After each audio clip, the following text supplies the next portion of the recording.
नमस्कार दोस्तों। देश में कोरोना की रफ्तार तेजी से बढ़ती जा रही है। पिछले 24 घंटे में कोरोना के 62,000 से ज्यादा मामले सामने आए हैं। लेकिन इन सब के बीच अच्छी खबर ये है कि बस 2 दिन के बाद दुनिया को पहली कोरोना वैक्सीन मिल जाएगी। रूस ने इसकी लॉन्चिंग की पूरी तैयारी कर ली है। वहीं सिंगापुर भी अपनी वैक्सीन का ह्यूमन ट्रायल शुरू करने जा रहा है। इसके साथ ही दुनिया में न्यूजीलैंड ऐसा पहला देश बन गया है जहां पिछले 100 दिनों में कोरोना का एक भी मामला सामने नहीं आया है।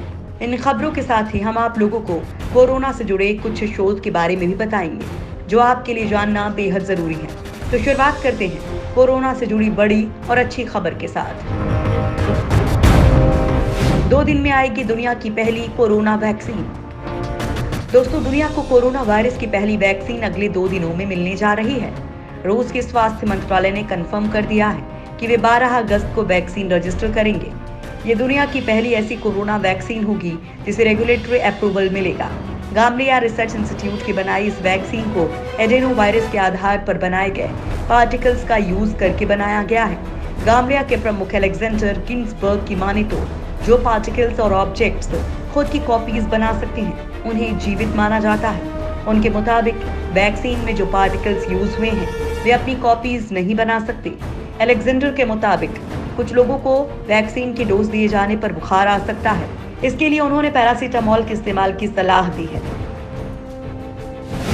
जल्द शुरू होगा सिंगापुर की वैक्सीन का ट्रायल। दोस्तों, दुनिया भर में कोरोना वैक्सीन को लेकर ट्रायल चल रहे हैं। वहीं वैक्सीन बनाने वाले देशों की लिस्ट में सिंगापुर भी शामिल हो गया है। दोस्तों, सिंगापुर में कोरोना के टीके के लिए प्रारंभिक स्तर का क्लिनिकल ट्रायल शुरू हो गया है और अगले हफ्ते ट्रायल में शामिल लोगों को पहला टीका दिया जा सकता है। स्ट्रेटस टाइम्स की खबर के मुताबिक ड्यूक एनयूएस मेडिकल स्कूल और अमेरिका की फार्मास्यूटिकल कंपनी आर्क्ट्रस थेरेपेटिक्स की तरफ से विकसित किए गए टीके को ल्यूनर कोव-19 नाम दिया गया है। शोधकर्ता उस समय उन लोगों की स्क्रीनिंग कर रहे हैं जिन्होंने ट्रायल में हिस्सा लेने की पेशकश की है। वैक्सीन का ये ह्यूमन ट्रायल अक्टूबर तक चल सकता है। अधिकतर सिंगापुर में कोरोना वायरस संक्रमण के मामले रविवार को 55,000 के आंकड़े को पार कर गए, इसलिए यहाँ वैक्सीन का इंतजार बेसब्री से हो रहा है। WHO की अपील, कोवैक्स में शामिल हों कई देश। दोस्तों, दुनिया के हर बीमार शख्स तक वैक्सीन पहुंचाने के लिए एक अंतर्राष्ट्रीय स्तर का गठबंधन बनाया गया है जिसका नाम है कोवैक्स। इसका काम है वैक्सीन की डेवलपमेंट और मैन्युफैक्चरिंग को तेजी से बढ़ाना और इसका मकसद है कि वैक्सीन सबको मिले। दोस्तों, अब विश्व स्वास्थ्य संगठन ने दुनिया भर के देशों से अपील की है कि वो कोवैक्स फैसिलिटी को ज्वाइन करें। कोवैक्स के जरिए फंड्स भी जुटाए जा रहे हैं। हालांकि विश्व स्वास्थ्य संगठन ने अभी तक ये नहीं बताया है कि कितने देश इसका हिस्सा बन चुके हैं, मगर 15 जुलाई तक WHO ने 75 देशों के इंटरेस्ट दिखाने की बात कही थी। फिलहाल भारत भी कोवैक्स से जुड़ चुका है और इससे जुड़ने का फायदा भारत को वैक्सीन के रूप में मिलेगा। मुंबई में वायरस सैंपल से जांच करने की तैयारी। दोस्तों, देश में कोरोना से सबसे ज्यादा प्रभावित राज्य महाराष्ट्र है। यहाँ कोरोना के मरीजों का ज्यादा से ज्यादा पता लगाने के लिए जांच का दायरा बढ़ाया जा रहा है और अब इसके लिए मुंबई शहर में मरीजों की जांच की नई तकनीक को शुरू किया गया है। BMC ने वॉइस सैंपल के जरिए आर्टिफिशियल इंटेलिजेंस बेस्ड तकनीक की मदद से कोरोना जांच की कवायद शुरू की है।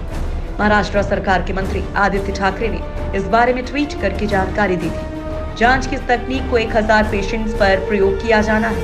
बताया जा रहा है कि नई तकनीक के जरिए मरीजों के वॉइस सैंपल को ऐप बेस्ड मॉड्यूल से टेस्ट किया जाएगा।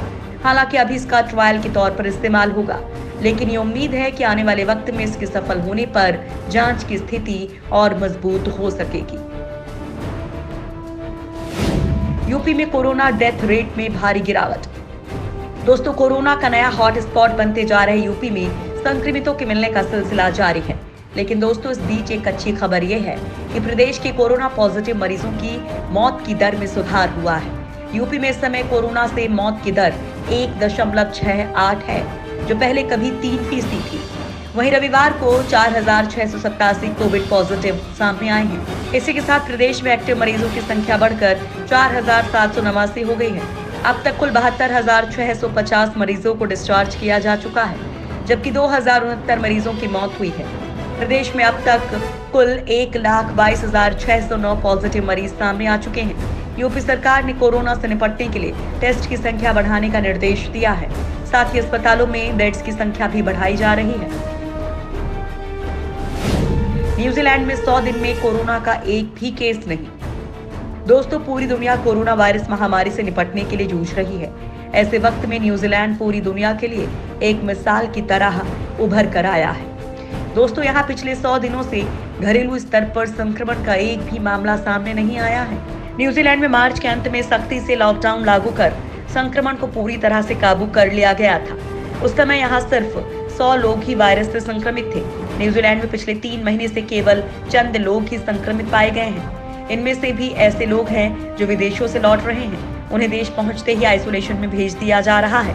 कोरोना पर पूरी तरह से काबू पाने के लिए न्यूजीलैंड के प्रधानमंत्री जैसिंडा आर्डर्न के नेतृत्व की हर तरफ तारीफ हो रही है। कोरोना के बाद चीन में ब्यूबोनिक प्लेग का कहर।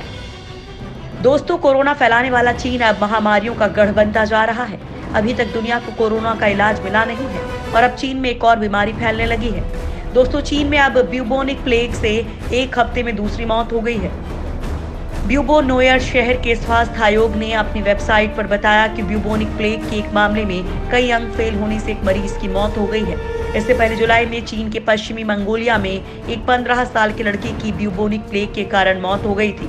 चीन के स्वास्थ्य मंत्रालय के मुताबिक मरमैट जानवर का मांस खाने के कारण इस लड़के की मौत हुई थी। ये बीमारी जंगली चूहों में पाए जाने वाले बैक्टीरिया से होती है। ब्यूबोनिक प्लेग को ब्लैक डेथ या काली मौत भी कहते हैं। इसकी वजह से करोड़ों लोग पहले भी मारे जा चुके हैं। इलेक्ट्रिक कुकर से सैनिटाइज हो सकता है N95 मास्क। दोस्तों, कोरोना के संक्रमण से बचने के लिए मास्क पहनना जरूरी है, लेकिन मास्क पहनने के बाद उसको धोना या सैनिटाइज करना आसान नहीं होता है। लेकिन अब नए शोध में पता चला है कि इलेक्ट्रिक कुकर से N95 मास्क को सैनिटाइज कर सकते हैं। Environmental science and technology letters में प्रकाशित अध्ययन में बताया गया है कि इलेक्ट्रिक कुकर में N95 मास्क को ड्राई हीट में रखा गया, जिससे ये न केवल अंदर और बाहर कीटाणु रहित हो गया, बल्कि इस दौरान इसके फिल्टर को भी किसी तरह का कोई नुकसान नहीं हुआ। इस परीक्षण के दौरान N95 मास्क को 50 मिनट तक 100 डिग्री सेल्सियस तापमान पर कुकर के अंदर रखा गया। कुकर से निकालने के बाद मास्क बिल्कुल कीटाणु रहित हो गया। इसके बाद शोधकर्ताओं ने मास्क के फिल्टर और उसके आकार का परीक्षण किया, जिसमें ये बिल्कुल सही पाए गए।